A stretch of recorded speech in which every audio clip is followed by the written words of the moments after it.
Good morning student. आज हम class third में चैप्टर नंबर 10 पवित्र तुलसी के आपको बुक वर्क कराएंगे। पिछले वीडियो में हमने आपको इसकी रीडिंग कंप्लीट करा दी थी। सभी बच्चे ध्यान से देखेंगे, हमने ये रीडिंग कंप्लीट आपको करा दी है। आज हम आपको इसकी एक्सरसाइज कराएंगे। तो स्टार्ट करेंगे। सभी बच्चे अपनी अपनी बुक खोलेंगे, पेज नंबर 53, और मेरे साथ साथ बुक फिल करेंगे। जिन बच्चों के पास बुक नहीं है वो नोटबुक में इसको फिल करेंगे। तो स्टार्ट करते हैं हम क्वेश्चन का। उपयुक्त शब्द चुनकर रिक्त स्थान भरिए, यानी हमें ये जो खाली जगह है इनको इनमें से छांट के भरना है। लोग तुलसी की सूखी की माला बनाकर पहनते हैं। किसकी माला बनाकर पहनते हैं? डालियों की। क्या आएगा यहाँ पे? सूखी डालियों की माला बनाकर पहनते हैं। नंबर 2 है तुलसी एक जीवन रक्षक है। क्या है? मंत्र या औषधि। तो क्या है? औषधि। औषधि।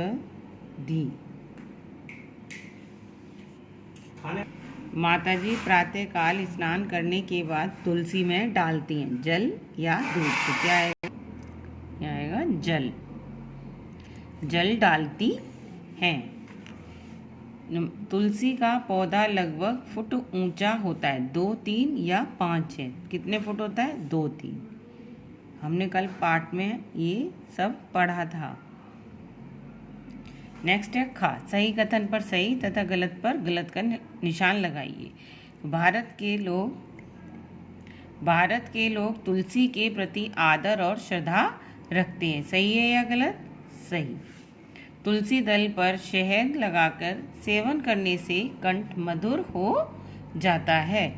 सही है या गलत? सही। जुकाम और खांसी होने पर तुलसी की पत्तियों की चाय पी लेना गुणकारी होता है। सही। तुलसी दल भगवान की पूजा के काम में नहीं लाया जाता। ये गलत। पूजा के काम में लाया जाता है। सही विकल्प के आगे सही लगाइए। तुलसी का पौधा विशाल होता है, बहुत बड़ा नहीं होता, बहुत छोटा नहीं होता। तो तुलसी का पौधा बहुत बड़ा नहीं होता। तुलसी के पत्ते मोटाई लिए हुए होते हैं, चौड़ाई लिए हुए होते हैं या गोलाई लिए हुए होते हैं। कैसे होते हैं? गोलाई लिए हुए। तुलसी की पूजा करने का आधार नैतिक है, सामाजिक है या पौराणिक है? कैसा है? पौराणिक। जिस आंगन में तुलसी का पौधा लगा होता है वहाँ प्रवेश नहीं कर पाते। कौन? मच्छर, पक्षी या रोग के कीटाणु। कौन? रोग के कीटाणु। नेक्स्ट है आपका क्वेश्चन नंबर 5। तुलसी को लोग पूजते हैं माता के समान, पिता के समान या भाई के समान। किसके समान? माता के समान। तो बच्चों ये हो गया आपका हिंदी बुक वर्क। अब हम आपको कराएंगे इसका भाषा बोध कार्य। निम्नलिखित शब्दों के वचन लिखिए। तो ये तुलसी के ये कौन सा वचन है? जैसे तुलसी एक वचन है तो हम क्या लिखेंगे? इसका बहुवचन। तुलसी क्या है? एक वचन। हमें ये बताना है ये शब्द जो है एक वचन है या बहुवचन। तुलसी एक वचन, फिर वैद एक वचन, क्योंकि एक ही वैद का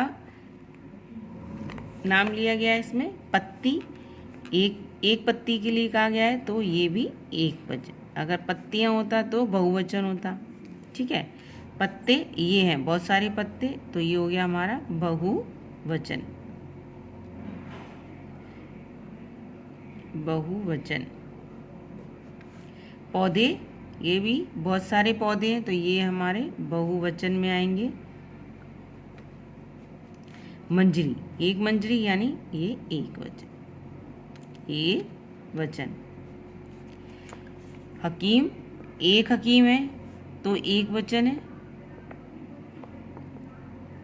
डालियाँ बहुत सारी डालियाँ हैं तो बहुवचन। सांप, एक सांप है तो ये भी एक वचन, और बिच्छू, एक बिच्छू है तो ये भी एक वचन। अब है द्वितीय व्यंजन से बने शब्दों के वाक्य बनाओ। द्वितीय यानी कि जो दो शब्दों से वर्णों से मिलकर बनते हैं उन्हें हम द्वितीय व्यंजन कहते हैं। दो अक्षरों से मिलकर बने, जैसे खट्टा, खट्टा, तो इसका हम वाक्य बनाएंगे नींबू खट्टा है। प्रश्न, सभी बच्चे बहुत प्रसन्न हैं। हम कुछ भी वाक्य बना सकते हैं लेकिन उसमें इन शब्दों का प्रयोग किया जाएगा। कुत्ता, कुत्ता वफादार जानवर, जानवर है। ठीक है। अब है हमारा निम्नलिखित वाक्यों में से छांटिए। मंजरी की गंध मधुर होती है। इसमें हमें संज्ञा पद और विशेषण पद दोनों छांटने इस वाक्य में से। मंजरी हो गई संज्ञा, किसी का नाम आदि हो गया, यहाँ पे आएगा मंजरी, मंजरी संज्ञा हो गया। और विशेषण क्या हुआ? मधुर। यानी विशेषण क्या होते हैं? किसी भी वाक्य की या किसी चीज़ की संज्ञा की जो विशेषता बताते हैं, गुण या दोष बताते हैं। तो मंजरी कैसी है? मधुर, मीठी। तो ये हो गई हमारी विशेषण। तुलसी के पत्ते छोटे हैं। ये तुलसी क्या है? तुलसी संज्ञा हो गया, और पत्ते कैसे? छोटे, तो ये छोटे उसके विशेषता हो गई। हमारे आंगन में एक ऊंचा गमला बना होता है। विशेषता यानी विशेषण, जो कि संज्ञा शब्द की विशेषता बताते हैं उन्हें हम विशेषण कहते हैं। ऐसे ही हमारे आंगन में एक ऊंचा गमला बना हुआ है, तो संज्ञा पद क्या हुआ इसमें? गमला। क्या हुआ? गमला। और इसकी विशेषता क्या है? ऊंचा।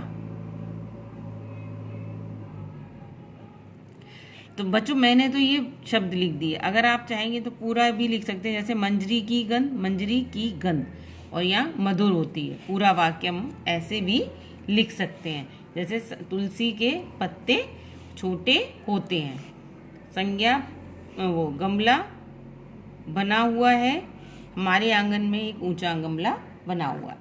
तो हम पूरा वाक्य भी लिख सकते हैं और हमने कुछ शब्द ही लिखे हैं। अब आपका ये है होमवर्क। सभी बच्चों को अपना ये होमवर्क करना है, अपनी बुक में फिल करना है, और जिनके पास बुक नहीं है वो इसको नोटबुक में फिल करेंगे। पेज नंबर है आपका 55। इसमें ऐसे पेड़ पौधों की सूची बनाइए जिन्हें विभिन्न त्योहारों पर, पूजा अथवा शुभ अवसरों पर काम में लाया जाता है तथा जिनमें औषधीय गुण भी होता है। तो उनकी हमें सूची बनानी है। जैसे हम जिन पेड़ों की पौधों की पूजा करते हैं, जैसे पीपल, केला, आम और आंवला, अमरूद, ठीक है, ऐसे पौधों के नाम लिखने जिनकी हम पूजा करते हैं। तुलसी, और जिनमें दवाई भी बनती है। निम्न वृक्षों को पहचानिए तथा वाक्य में चुनकर सही नाम लिखिए। हमें यहाँ पहचान कर ये कौन कौन से पेड़ हैं उनके यहाँ पे नाम भी लिखने हैं। ठीक है, तो सभी बच्चे अपना अपना ये होमवर्क करेंगे। पेज नंबर 55, चैप्टर नंबर 10, पवित्र तुलसी। आज के लिए इतना ही। सी यू टुमारो। Thank you.